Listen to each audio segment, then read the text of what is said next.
네, 민주당 이재명 대표에 대한 체포동의안이 국회에서 부결됐지만 찬성표가 반대표보다 한 표가 더 많았습니다. 민주당 내에서 상당수 이탈표가 나온 것으로 보이는데요. 국민의힘은 이 대표에 대한 정치적 사망 선고로 평가했습니다. 한편 정순신 변호사가 아들의 학교폭력 사건으로 하루 만에 국가수사본부장 낙마를 하면서 정치권의 공방이 거세지고 있습니다. 정치권의 이슈들 두루 짚어보겠습니다. 이창근 전 여의도연구원 부원장, 박진영 민주연구원 부원장 나오셨습니다. 안녕하세요. 네, 안녕하세요. 네, 안녕하세요. 네, 이재명 대표의 체포동의안 찬성이 139표, 반대가 138표. 기권 9표, 무효 11표 이렇게 나왔습니다. 이 표결 결과에 대해서 두 분의 총평 먼저 들어보겠습니다. 먼저 이창근 부원장님. 네, 법적으로는 체포동의안이 부결이 됐다고 하지만 정치적으로는 사실 가결된 거나 마찬가지죠. 왜냐하면 국민 모두가 아시는 것처럼 169석이라는 압도적인 의석을 가지고 있는 민주당에서 최소 31표가 이탈했다고 하는데요. 사실은 기본소득당이나 일부 무소속 의원을 생각한다면 31표가 아니라 31표 이상 이탈했다고 봐야 되는 거죠. 그리고 그 가운데 이제 민주당이 부결은 됐지만 찬반 동수를 주장하기 위해서 두 표에 관해서 끝까지 재검을 요구했는데 결국 그 표마저도 찬반 동수를 하지 못하고 한 표는 반대를 인정했지만 한 표는 그냥 기권으로 처리가 됐기 때문에 찬성과 반대만 놓고 보더라도 한 표가 찬성이 많습니다. 그렇기 때문에 이것은 이재명 대표에 대한 체포동의안 표결이 정치적으로는 가결이 된 것이다. 이렇게 평가할 수 있겠습니다. 예, 정치적으로는 가결이다 이렇게 평가를 하셨고 민주당에서는 사실 압도적 부결을 자신했는데 좀 예상치 못한 결과가 나온 것 같아요. 뭐 그런 측면이 있습니다. 그래도 뭐 이제 결과론적으로는 부결이 됐으니까요.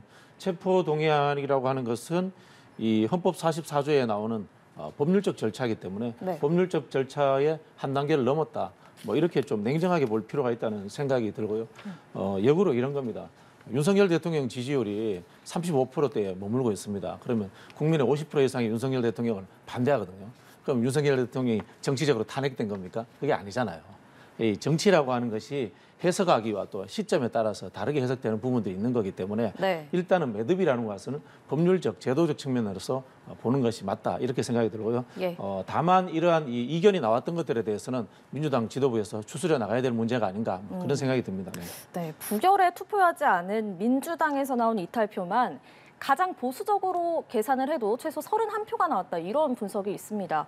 이렇게 이탈표가 많이 나온 이유에 대해서는 어떻게 볼 수 있을까요?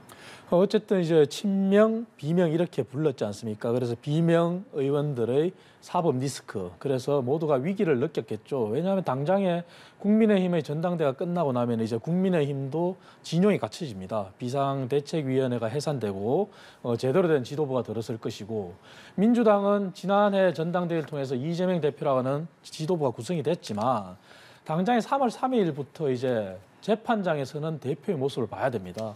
그러면은 모든 언론에 또 신문지상에 제1야당의 대표가 재판장에 들어서는 모습, 그리고 재판을 받는 모습, 그리고 그 외에도 앞으로 백현동 사건이라든지 428억에 대한 주인을 가리는 사건이라든지 쌍방울의 대북 송금이라든지 그리고 나아가 대선 자금에 대한 본인의 불법 대선 자금 승인 여부, 지시 여부 이런 등등등 앞으로 남아있는 사법 리스크도 상당히 많습니다. 그렇기 때문에 비명계 의원들을 중심으로 또 비명계 의원들이 아니더라도 합리적인 지난 대선 과정에서 친명 의원이라고 했지만 합리적인 의원들 사이에서 당을 먼저 생각하는 당의 위기다.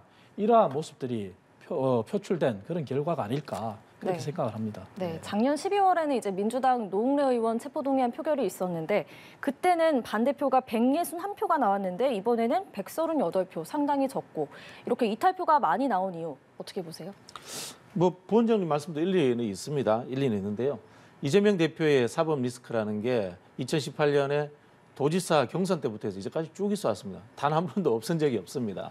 대선 과정에서도 있었고요. 꾸준히 있었던 측면인데도 불구하고 대선에서 47%의 득표율을 냈고요. 그리고 또 집권 여당의 대선 후보가 됐습니다. 그리고 또 민주당의 지지율도 지금 국민의힘과 비슷하게 나옵니다. 그런 측면에서 지금 민주당이 이 정권 자체를 검찰 독재라고 규정을 한 상황이기 때문에 사법 리스크가 여론에 크게 반영되는 상황은 아니다. 그 말씀을 먼저 드리고 싶고요. 저는 뭐 솔직히 말씀드리면은 비명계 의원들이 이렇게 지금 표를 던진 것은 공천 보장해 달라 소리입니다. 모 전 장관이 전직 장관이 그 이야기를 했지 않습니까? 이재명 대표의 사법 리스크는 당 대표를 공천권을 내려놓으면 없어진다. 공천권하고 사법 리스크하고 무슨 관련이 있습니까? 한번 생각해 보십시오. 사법 리스크 공천권 내려놓으면은 검찰이 기소를 안 합니까? 공천권 내려놓으면은 법원에서 영장 청구를 안 해줍니까? 안 받아줍니까? 그게 아니잖아요. 이게 본질은 이 대표의 사법 리스크라는 것을 당내에서 활용해서 나는 공천을 보장받고 싶어. 이 이야기를 저는 비명계 의원들이 했다. 이렇게 보여지고요. 네. 아마 이재명 대표가 이 비명계 의원들을 많이 만났을 겁니다. 만났는데 비명계 의원들이 듣고 싶은 이야기를 안 해준 것 같아요. 현역 의원들 그대로 공천 주세요라든가 뭐 이런 아니면 공천권을 다른 누군가에게 넘기세요라든가 그런 이야기에 대한 답이 없었기 때문에 저는 이런 결과가 나오지 않았나 그렇게 추측합니다. 네. 예, 알겠습니다. 한편 어제 개표가 상당히 오래 걸렸습니다. 무효표 논란 때문이었는데 모호했던 두 표가 있었습니다. 글자를 흘러서 쓴 부분이어가지고 모호했던 건데 두 분은 어떻게 보셨는지 먼저 박진영 부원장께서 이번에는 말씀해 주시죠. 저 고의로 그렇게 쓴 것 같아요. 네, 고의로 그렇게 썼다라는 생각이 들고요. 앞에서도 말씀드린 것 같이 이재명 대표에 대한 이 공천권 행사라든가 이런 거에 대한 불만과 우려는 있습니다만은 직접적으로 드러내지는 못하니까 기권이 9표가 나온 거고 무효표가 11표가 나온 게 아닌가 뭐 이런 생각이 들고요. 이런 일들을 겪을 때마다 어떤 생각이 드냐면요. 이 국회의원 개인의 양심과 비밀 보장이라는 측면과 그다음에 정당 정치에서의 당인으로서의 자신의 의견을 밝혀야 되는가라는 측면, 또 국민의 대표도 자신의 의견을 밝힐 필요가 있지 않습니까? 이런 세 가지 것들이 마찰될 때 어떤 판단을 해야 되는가라는 것에 대해서 우리가 한번 곰곰이 생각해 봐야 되지 않겠나, 뭐 그런 생각이 들고요. 이건 뭐 전자투표를 왜 하지 않느냐, 이건 뭐 참 부차적인 문제다, 뭐 그런 생각이 듭니다. 그러니까 그 투표 용지에 가 아니면 부 이렇게 딱 한 글자씩만 써야 되고 마침표만 써도 이게 무효표가 된다고 하더라고요. 그런 상황에서 이제 이렇게 약간 흘려서 저는 고의적으로 그렇게 한 거라고 봅니다. 제가 읽어보니까 하나는 이제 부자를 우자 비슷하게 쓴 것 같고요, 한글로. 또 하나는 한문으로 흐려선 부자 같은데 그 글자에 아마 심리적 상태가 다 나와 있는 것 같아요. 예, 동의하십니까? 저는 동의하지 않고요. 사실 무효표나 기권도 반대의 표시입니다.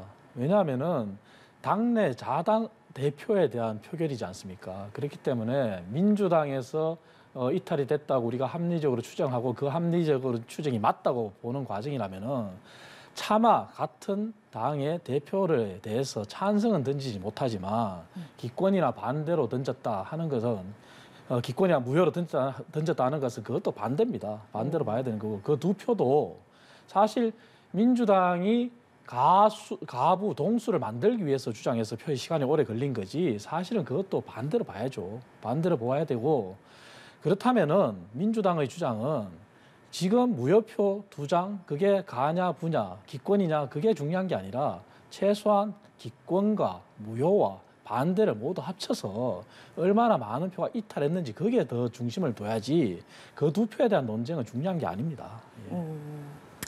예, 민주당 안에서의 반응도 좀 미묘하게 엇갈린 것 같습니다. 박홍근 원내대표는요, 당내 다양한 의견이 있다는 것도 확인했다 이렇게 말을 했고 또 친명 최고위원인 정청래 의원은 눈물이 나게 미안하다 이렇게 밝혔습니다. 또 대표적인 친문 의원인 고민정 최고위원은 어떻게 얘기를 했냐면 지도부에 대한 경고다 이렇게 분석을 했습니다. 당내에서는 어떤 분위기가 좀 지배적인가요? 뭐 이 세 분 말씀하신 게 다 분위기를 전달하고 있는 측면이다 이렇게 보고요. 저도 이제 뭐 당의 구성원이지만은 하나 지적하고 싶은 것은 이 검찰 독재에 의한 대표의 체포영장 청구라고 하는 것은 정치적 사안입니다.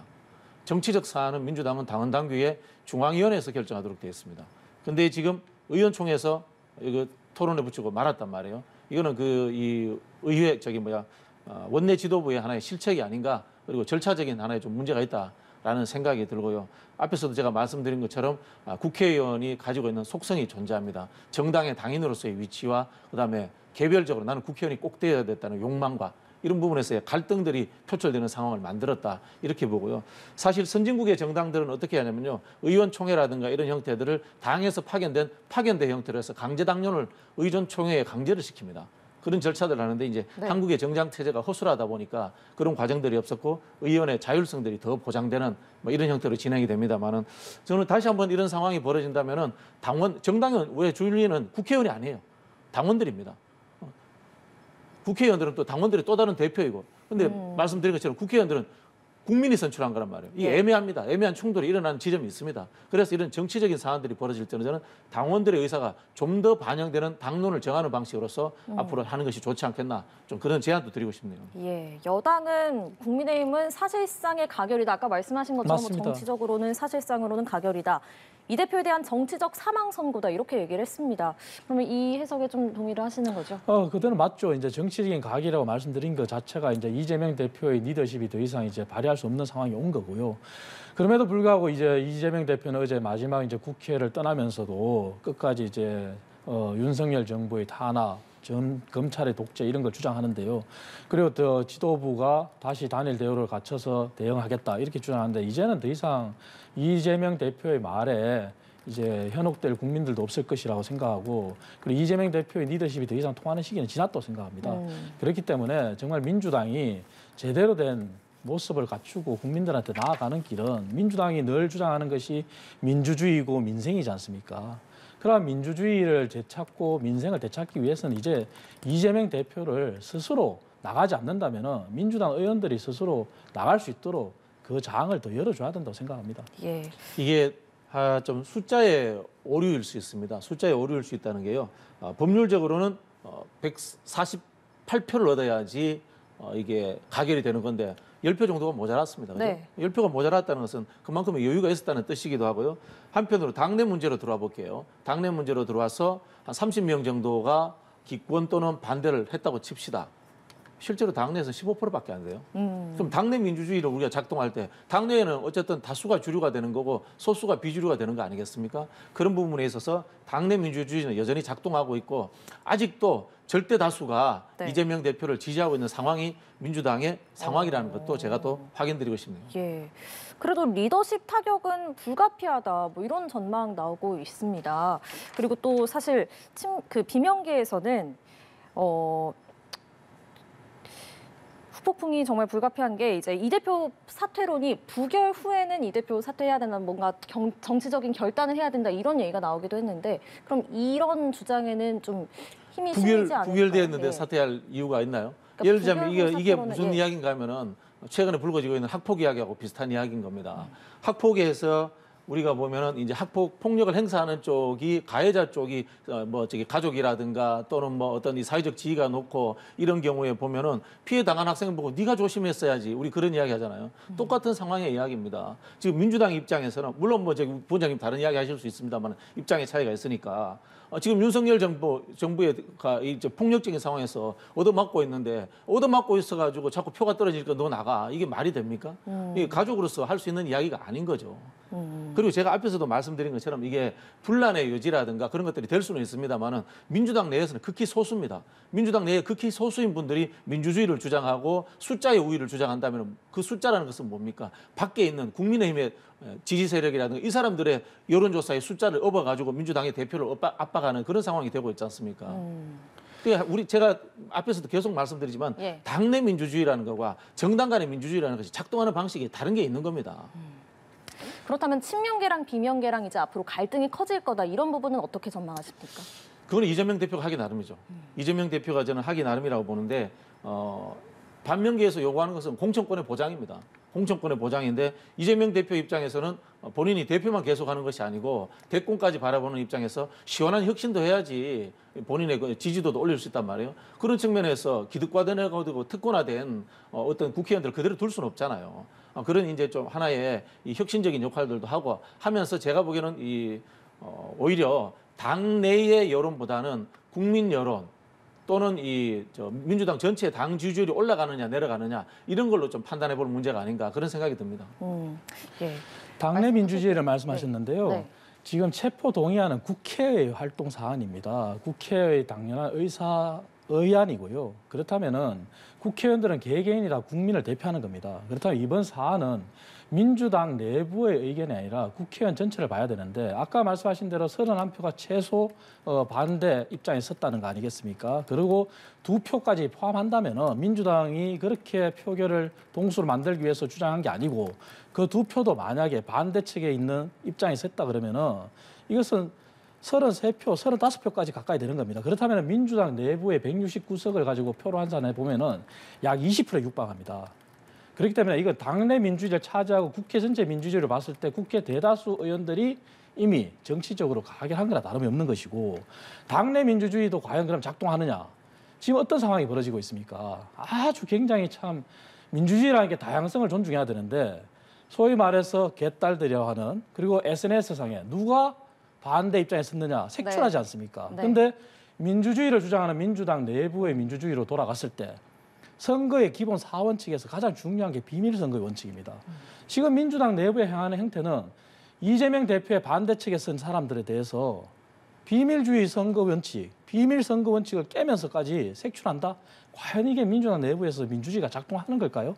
그래서 다시 요약하면은 체포 동의안은 국회 의안으로서 당당히 국회의원 전체 의사를 묻는 것이고 그렇기 때문에 당내 민주주의로만 봐서는 안 된 것이고 당내 민주주의로 돌아가더라도 비밀 선거의 원칙도 저해하면서 색출하는 이 작업이 과연 당내 민주주의가 작동하느냐. 그렇다면 과연 민주당 내부에서 어느 누가 쓴소리를 할 것이며 어느 누가 옳은 소리를 할 것이며 어느 누가 감히 이재명 대표한테 앞으로도 맞서겠습니까? 그래서 민주당이 정상적으로 돌아가고 당의 위기를 탈출하고 하려면은 지지율도 말씀하셨지만 지지율도 지금 크로스가 됐습니다. 국민의힘이 더 앞섰습니다.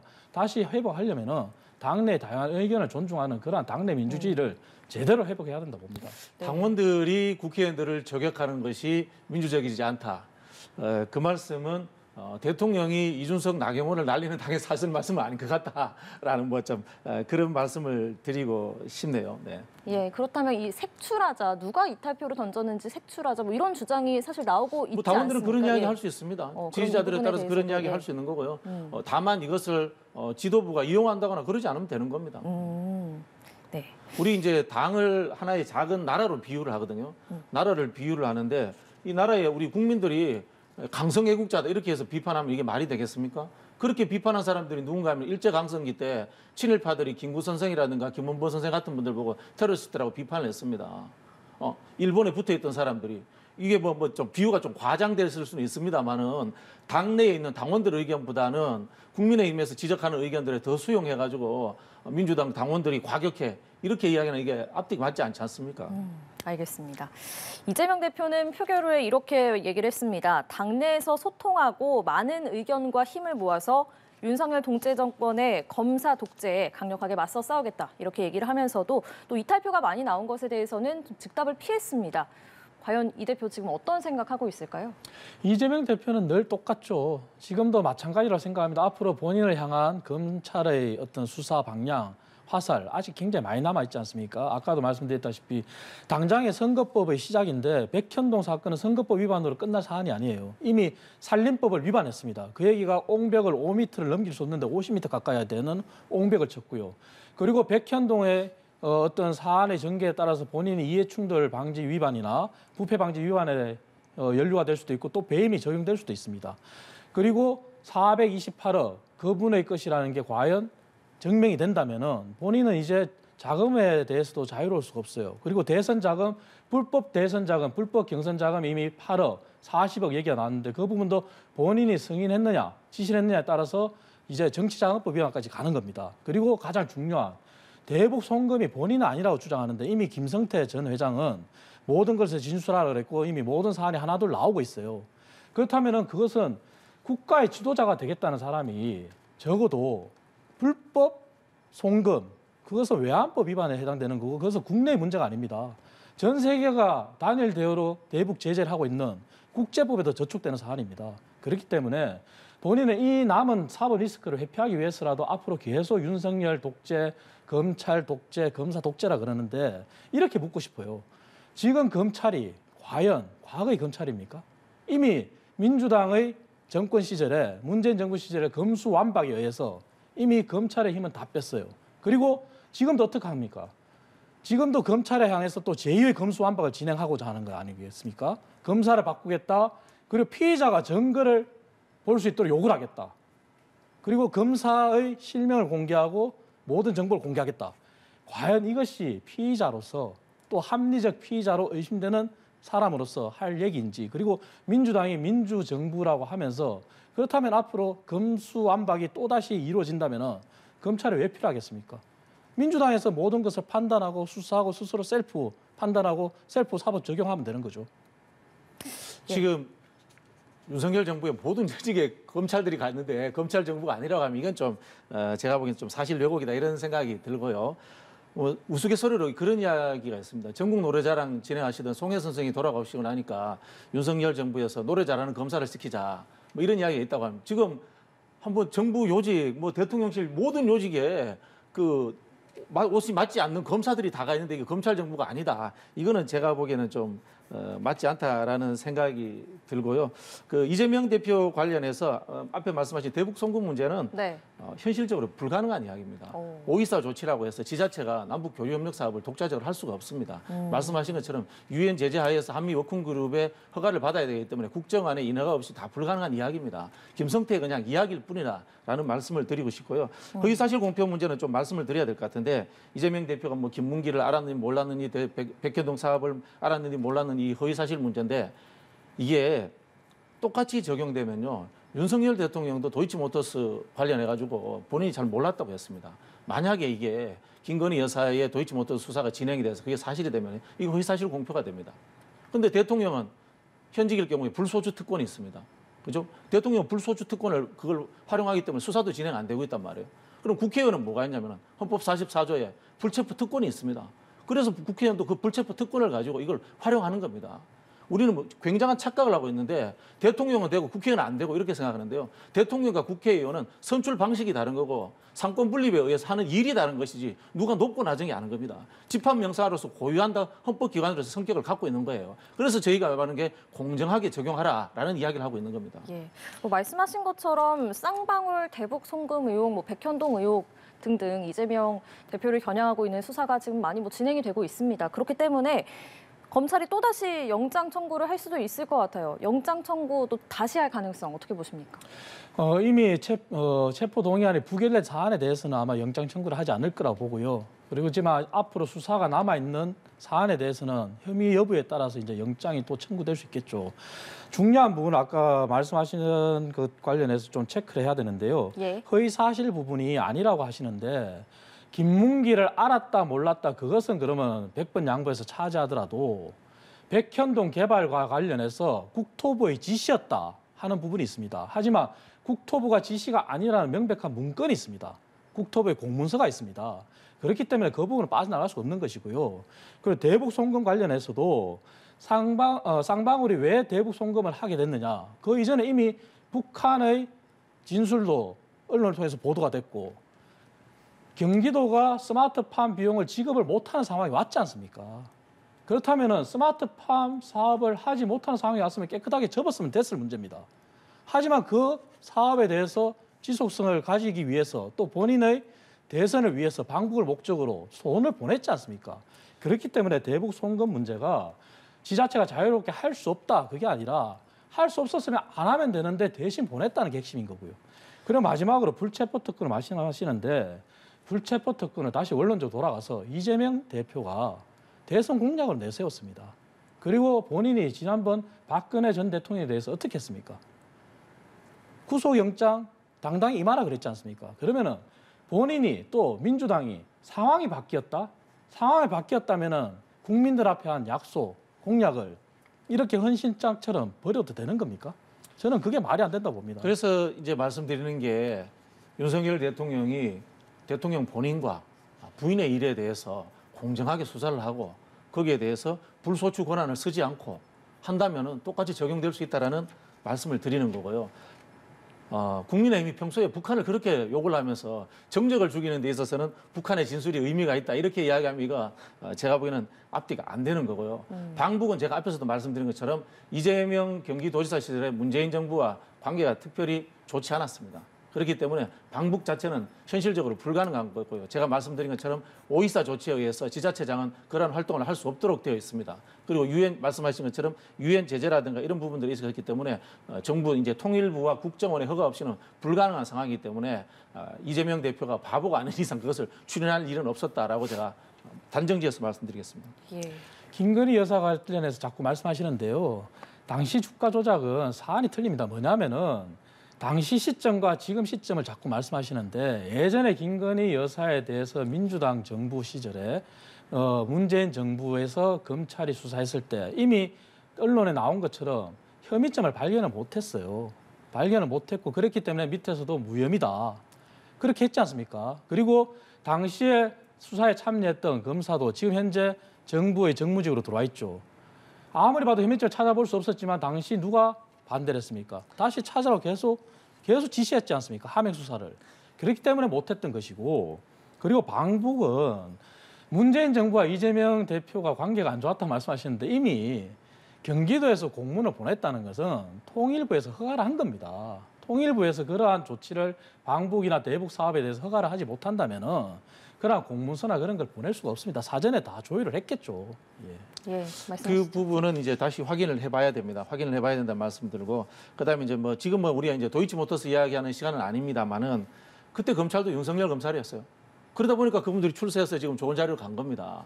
그리고 수사가 계속 뭉개지다가 윤석열 총장이 물러난 게 아니죠. 추미애 장관이 등장해가지고 이 수사 지휘권 발동이 되고 난 이후에 2021년도 돼서야지 겨우 이제 수사가 진행이 됩니다. 근데 도이치모터스 이야기가 처음 나온 게 언제입니까? 2010년부터입니다. 그럼 그 오랜 기간 동안 어떻게 이것이 수사도 되지 않고 수면 위에도 드러나지 않았는가라는 것에서 의구심이 있는 겁니다. 그것은 가족 관계에서 고위직 검사가 있었기 때문이 아닌가라는 짐작을 하고 있는 겁니다. 예, 저희는 다시 이제 이재명 대표 체포동의안 얘기로 좀 돌아와서요.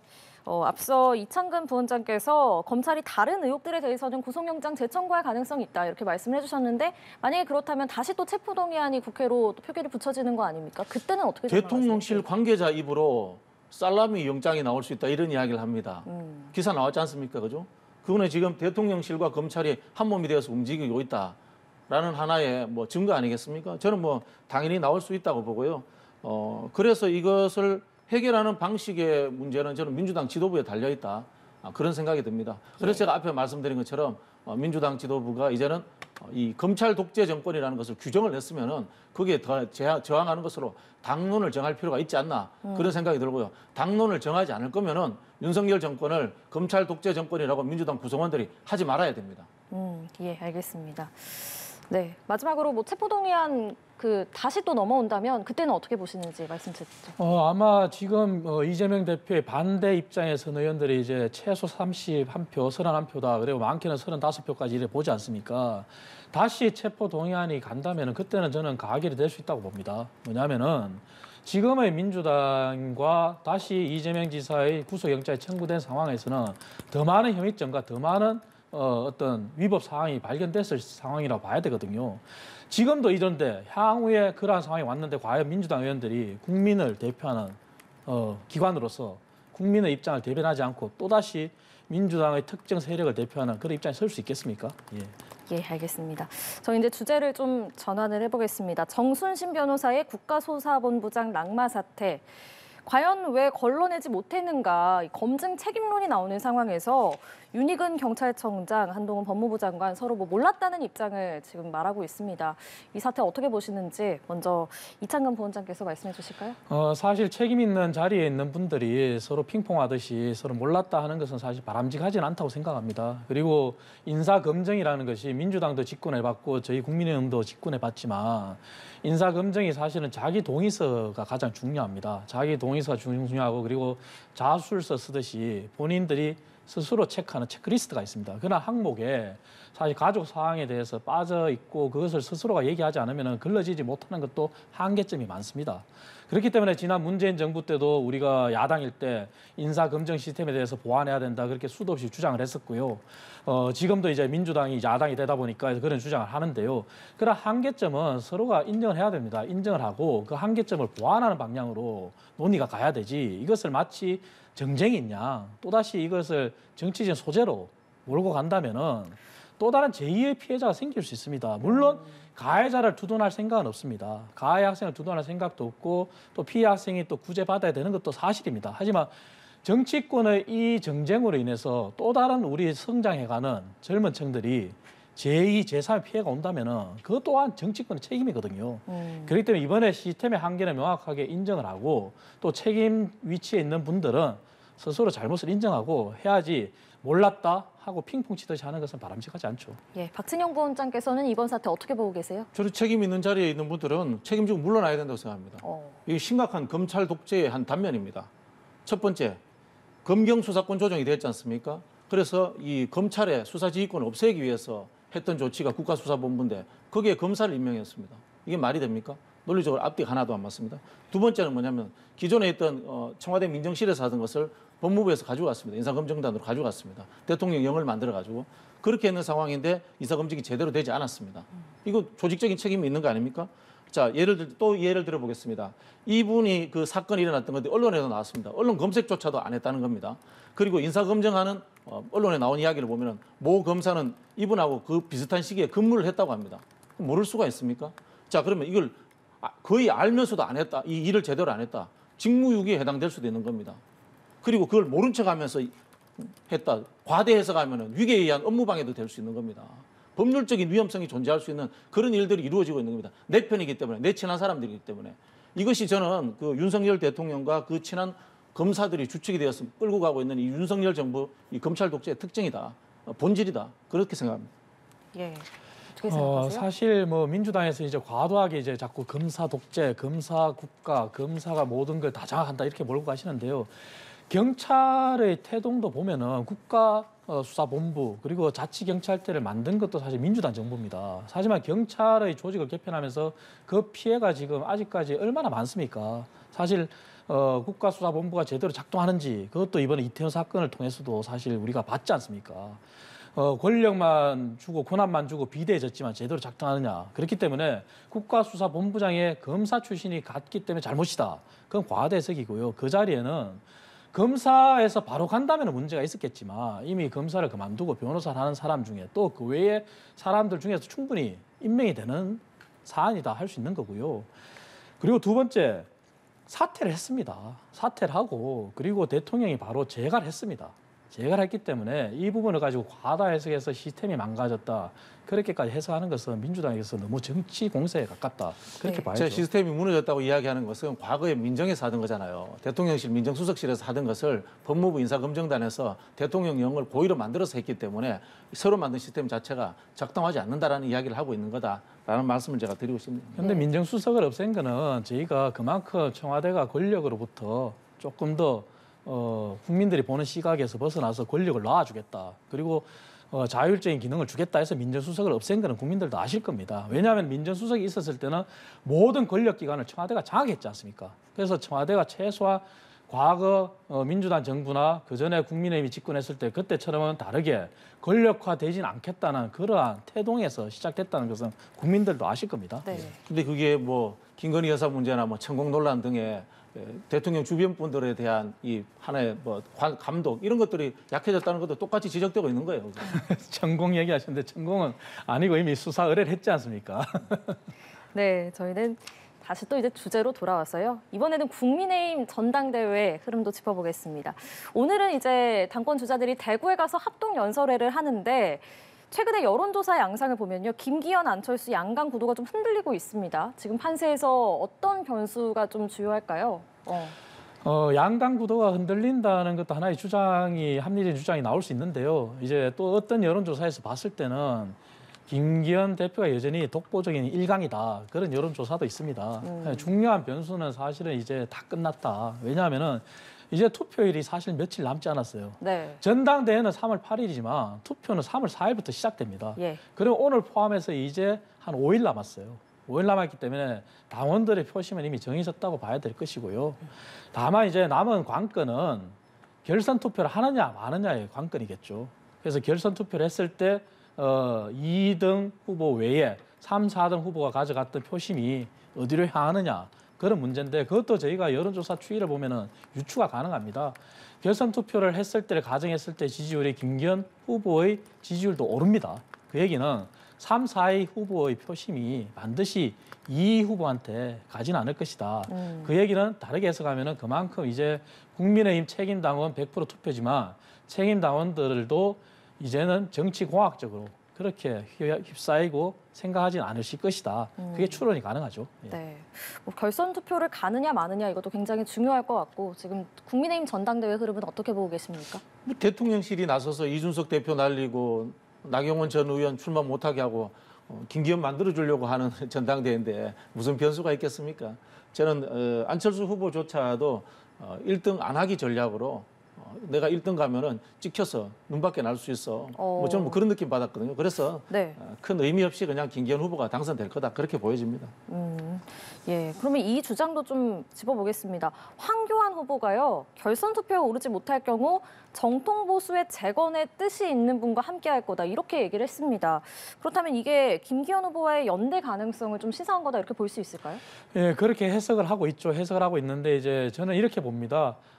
황교안 전 대표 같은 경우 황교안 후보도 사실은 정치를 시작한 것은 저희 당에서 시작했지 않습니까? 그리고 박근혜 정부 때 총리를 지냈고 법무부 장관에서부터 시작해서 그리고 대통령 권한 대행까지 했던 분이죠. 그런 분이고 사실은 본인이 1위를 할 것이다 그렇게 생각하시진 않은 것 같아요. 그리고 결선에 못 갈 수도 있다는 생각을 하시는 것 같아요. 그랬을 때 안철수 후보를 놓고 한 발언이라고 유추하는데요. 안철수 후보가 과연 우리 국민의힘의 흐름, 국민의힘에 완전히 녹아들었느냐 하는 그런 부분을 보는 것 같아요. 그렇기 때문에 이제 정통 보수 재건 뜻 있는 분과 함께 하겠다 그런 말씀을 하신 거로 저는 해석하고 있습니다. 예, 박진영 부원장께서 뭐 덧붙이실 말씀이 있습니까? 예. 황교안 후보가 정통 보수 이야기하실 입장이 못 되죠. 아스팔트에서 선거 부정 운동이라는 것이 대한민국의 공직 사회 체계를 부정하는 이야기입니다. 그런 활동을 하신 분이고 코로나 위기 때도 집회하면서 코로나 음모론 이야기하신 분이 정통 보수 뭐 제대로 아시겠어요? 참. 네, 알겠습니다. 오늘 정치권 이슈 짚어봤습니다. 이창근 전 여의도연구원 부원장, 박진영 민주연구원 부원장 두 분과 함께했습니다. 두 분 고맙습니다.